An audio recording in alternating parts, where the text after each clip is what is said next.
Okay guys, 20 முட்டையில் ஈஸியான மெத்தடில் வட்டலாப்பம் அவிக்கிற முறையை நான் காட்டி தர போகிறேன். 500 கிராம் கருப்பட்டி எடுத்துக்கிறேன், 20 முட்டை, 250 கிராம் சுகர், ஏலக்காய் 5 கிராம், வெண்ணிலா எசன்ஸ், 200 ml கிட்ட தண்ணி எடுத்துக்கிறேன். தண்ணி வந்து தேவையான அளவுக்கு தான். பால் வந்து கட்டி பாலால் அரை தேங்காய் பால் எடுத்துக்கிறேன், தேங்காய் பால்.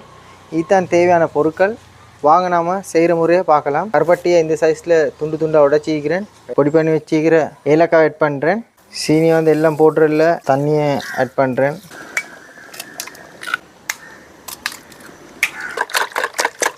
பாலை இப்போ இந்த இதில் ஆட் பண்ணுறேன். ஸ்டாண்ட் ஒன்று வச்சு தண்ணி வரும் 1.5 இஞ்சி போல் தண்ணி வச்சுக்கிறேன். வெண்ணிலா எசன்ஸை ஆட் பண்ணுறேன்.